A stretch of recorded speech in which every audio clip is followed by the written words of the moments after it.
आप जो खाना खा रहे हैं उससे आपका पेट तो भर सकता है, लेकिन पोषण नहीं हो सकता। नेशनल इंस्टीट्यूट ऑफ न्यूट्रिशन ने इसी वर्ष एक फूड कॉम्पोजिशन टेबल तैयार किया है, जिसके आधार पर इंडियन डायटिक एसोसिएशन यानी आईडीए ने भारतीय थाली से जुड़ा एक रिसर्च किया। इस रिसर्च के मुताबिक पिछले 30 वर्षों से भारतीय भोजन की ताकत और उसके पोषक तत्व लगातार कम हो रहे हैं। आपने अक्सर बड़े बुजुर्गों को यह कहते हुए सुना होगा कि पुराने जमाने में भोजन की बात ही कुछ और हुआ करती थी। हर चीज शुद्ध होती थी और आपका खाना शरीर को लगता था। बड़े बुजुर्गों की यह बात अब सच साबित हो रही है। आईडीए का रिसर्च इस बात को भी साबित करता है कि 30 वर्ष पहले खाने में शुद्धता की गारंटी आज के मुकाबले कहीं ज्यादा थी। आईडीए के मुताबिक गेहूं में 9% कार्बोहाइड्रेट कम हो चुका है। इसके अलावा बाजरे में 8.5% कार्बोहाइड्रेट कम पाया गया है। पिछले 30 वर्षों में मूंग की दाल में आयरन कंटेंट 6.12% कम हो गया है, जबकि मसूर की दाल में प्रोटीन 10% कम पाया गया। प्रोटीन हमारे शरीर के लिए बहुत जरूरी पोषक तत्व है और इसकी कमी से कई तरह की बीमारियां होती हैं। आटे और दाल के बाद सबसे ज्यादा इस्तेमाल होने वाली सब्जियों को भी चेक कर लीजिए। नए जमाने के आलू में विटामिन बी, मैग्नीशियम और जिंक की मात्रा पहले से कम पाई गई है। टमाटर में विटामिन बी, आयरन और जिंक की मात्रा में 66 से 73% तक की कमी देखी गई। फलों की बात करें तो सेब में आयरन कंटेंट पहले के मुकाबले 60% कम हो चुका है, यानी लो हीमोग्लोबिन और एनीमिया से पीड़ित लोगों को सिर्फ सेब के भरोसे अब नहीं रहना चाहिए। इस आंकड़े को देखने के बाद कई पुरानी कहावतों से आपका भरोसा उठ सकता है। अक्सर कहा जाता है an apple a day keeps the doctor away, यानी एक सेब हर रोज खाने से आप स्वस्थ रहते हैं और डॉक्टर से दूर रहते हैं। लेकिन इस दौर में ये कहावत भरोसा करने लायक नहीं रही, क्योंकि सेब के अंदर पोषक तत्व अब कम हो चुके हैं। आईडीए ने इस रिसर्च को तैयार करने में नेशनल इंस्टीट्यूट ऑफ न्यूट्रिशन के फूड कॉम्पोजिशन टेबल का इस्तेमाल किया है। एनआईएन ने 528 तरह के खाद्य पदार्थों में मौजूद 151 पोषक तत्वों की जांच की है। इस इंस्टीट्यूट ने 30 साल पहले भी एक फूड कॉम्पोजिशन टेबल तैयार किया था और उस समय के खाद्य पदार्थों में न्यूट्रिशनल वैल्यू आज की तुलना में काफी ज्यादा थी। एक्सपर्ट्स के मुताबिक खेतों में पैदावार बढ़ाने और फसल को बीमारियों से बचाने के लिए पेस्टिसाइड्स और खाद का ज्यादा इस्तेमाल किया जाता है और केमिकल के ज्यादा इस्तेमाल से भारत की मिट्टी में पोषक तत्व लगातार कम हो रहे हैं, जिसकी वजह से खेतों में उगने वाले अनाज, सब्जियों और फलों के पोषक तत्वों में भी गिरावट आ रही है। भारत की मिट्टी में जिंक की मात्रा 43% कम हो गई है। इसी तरह बोरॉन 18.3%, आयरन 12.1%, मैग्नीशियम 5.6% और कॉपर 5.4% कम हो गया है। जाहिर है, जब फसल को पैदा करने वाले खेतों में ही पोषक तत्व कम होंगे तो खाने पीने की चीजों में न्यूट्रिशनल वैल्यू भी कम मिलेगी। इस रिसर्च के मुताबिक ऐसे अनाज, फल और सब्जियां खाने की वजह से आपकी सेहत पर अब फर्क पड़ रहा है, असर पड़ रहा है। आपका शरीर कमजोर बुनियाद वाली उस इमारत की तरह है जिसमें हमेशा रोगों की आशंका बनी रहती है। भारत एक उभरती हुई आर्थिक शक्ति है। भारत दुनिया का सबसे युवा देश है। एनएसएसओ के मुताबिक भारत की कुल जनसंख्या में 47 करोड़ से भी ज्यादा लोग कामकाजी हैं, लेकिन भारत धीरे धीरे बीमार और थके हुए लोगों का देश बनता जा रहा है। दिसंबर 2015 में आई द लैंसेट की एक रिपोर्ट के मुताबिक सेहत के मामले में 5 ब्रिक्स देशों में भारत सबसे नीचे है। ब्रिक्स देशों में भारत के अलावा ब्राजील, रशिया, चीन और साउथ अफ्रीका शामिल है। 2013 में पूरी दुनिया में बीमार लोगों की कुल संख्या में से 20% भारतीय थे। भारत में इस वक्त 7 करोड़ लोग डायबिटीज के शिकार हैं और डायबिटीज का मरीजों की संख्या के मामले में भारत चीन के बाद दूसरे नंबर पर है। वर्ल्ड कांग्रेस ऑफ कार्डियोलॉजी के मुताबिक सन 2020 तक भारत में होने वाली 40% मौतें दिल से संबंधित बीमारियों की वजह से होंगी।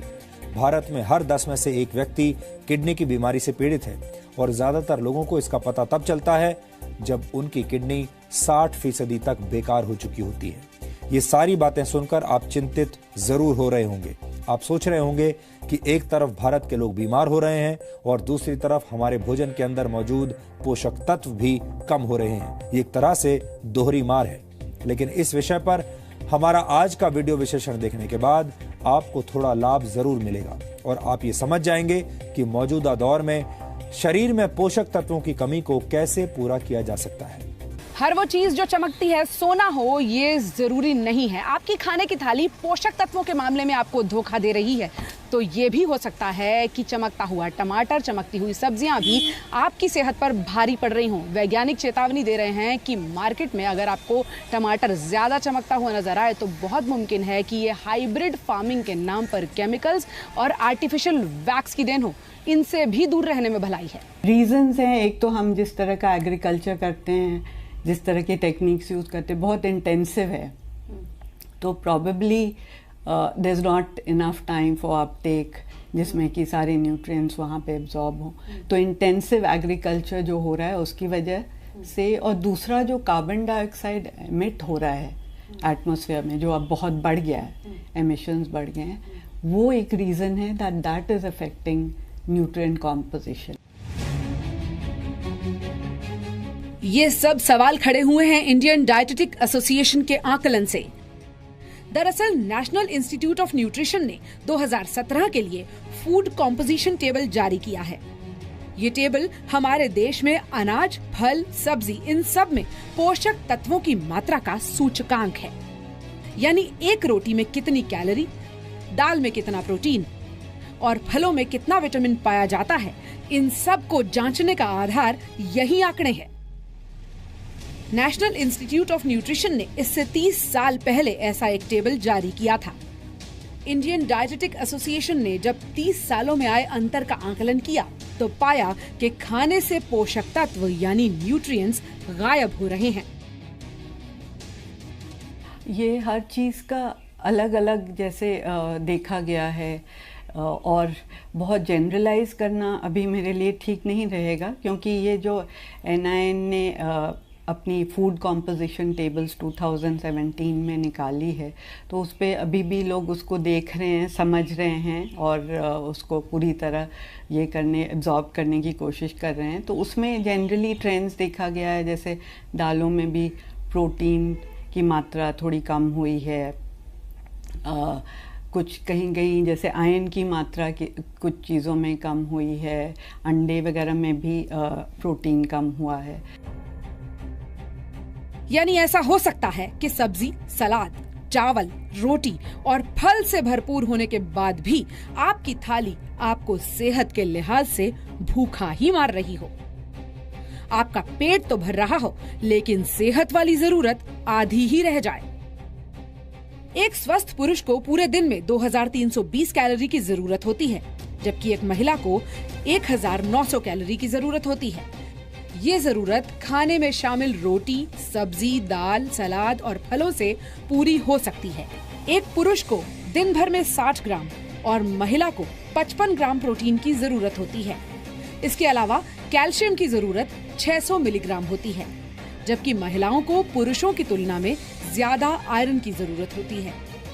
एक महिला को पूरे दिन में 21 मिलीग्राम आयरन की जरूरत होती है, जबकि पुरुष को 17 मिलीग्राम आयरन की। लेकिन अगर अब आप ये सोचकर कंफ्यूज हो रहे हैं कि आपको कैसे पता चलेगा कि जो खाया वो तन के साथ साथ मन को यानी सेहत को भी लगा या नहीं लगा, तो जानकार ये सलाह देते हैं कि अपने खाने में सेहतमंद चीजों की वैरायटी लाएं। वैरायटी डाइट में लेनी चाहिए। जैसे प्रोटीन में स्प्राउट्स हैं, या प्रोटीन में जैसे पनीर है या सोया है, तो सिर्फ दाल पे ना डिपेंड करके साथ में आप कोई सोया या कोई पनीर ऐड करेंगे तो उसमें एक तो डिफरेंट काइंड ऑफ प्रोटीन मिलेगा और एक थोड़ा सा वैरायटी मिलेगी आपको, और न्यूट्रिशनल वैल्यू आपकी कॉम्पनसेट हो जाएगी। इसी तरीके से जैसे अगर आप कार्बोहाइड्रेट लेते हैं तो अब कार्बोहाइड्रेट्स पहले जैसे गेहूं है उसमें कुछ विटामिन बी कॉम्प्लेक्स होता था, अब वो कम हो गया है, यानी 10% जैसे कि रिसर्च कह रही है कम हो गया है। तो वो 10% कॉम्पनसेट करने के लिए अगर वही विटामिन आप फ्रूट एक्स्ट्रा ले लें, या जैसे आप कोई सैलड एक्स्ट्रा ले लें या वेजिटेबल जूस एक्स्ट्रा ले लें तो वो कॉम्पनसेट हो जाएगा। अगर आप सेहतमंद खाना खा रहे हैं यानी प्रोसेस्ड और जंक फूड से दूर हैं, तो आपकी सेहत को खतरा थोड़ा कम है। लेकिन अगर आपके बाल तेजी से गिर रहे हैं, त्वचा पीली पड़ रही है, नाखून टूट रहे हैं और आपको हर वक्त कमजोरी का एहसास होता है, तो हो सकता है कि आपकी सेहत की जरूरत पूरी करने के लिए आपको मल्टीविटामिन्स की जरूरत पड़ जाए। सबसे पहले तो जैसे कि आप पैकेज्ड फूड कम लेके अगर आप सीजनल जो फ्रूट है, वेजिटेबल है और खाना है, अनाज, वो ज़्यादा लें, सीजनल जो आपका खाना है। दूसरी चीज़ ऑब्वियसली है कि जैसे कि आप अपनी डाइट में जो एक पुरानी जैसे हरी चटनी है या जैसे कि सैलड है, ये सारी चीज़ें और इंक्लूड करें ताकि अगर एक तरफ से प्रोटीन और कार्ब मिल रहा है, दूसरी तरफ से आपको विटामिन मिनरल मिले। देन अगर डेफिशिएंसी बहुत ज़्यादा बढ़ गई है और कमज़ोरी आ गई है या दिख रहा है कि प्रॉब्लम्स आ गई हैं, तो फिर हो सकता है मल्टीविटामिन्स भी लेने पड़े। खाने से पोषक तत्व गायब होने के पीछे सीधी वजह है मिट्टी से गायब हो रही ताकत, यानी उसकी उर्वरा शक्ति। तेजी से फसल उगाने के चक्कर में एक ही जमीन पर बार बार फसल उगाना, केमिकल्स और कीटनाशकों का ज्यादा इस्तेमाल, हाइब्रिड फार्मिंग यानी इंजेक्शंस की मदद से फल सब्जियों को जल्दी बड़ा करना, ये उन बड़ी वजहों में से है जो आपकी थाली तक सेहत पहुंचने से पहले ही उसमें केमिकल्स का कॉकटेल घोल चुके होते हैं। बढ़ती आबादी में ज्यादा फसल बिक तो जाती है, लेकिन क्या मिट्टी में सेहत बाकी रह जाती है?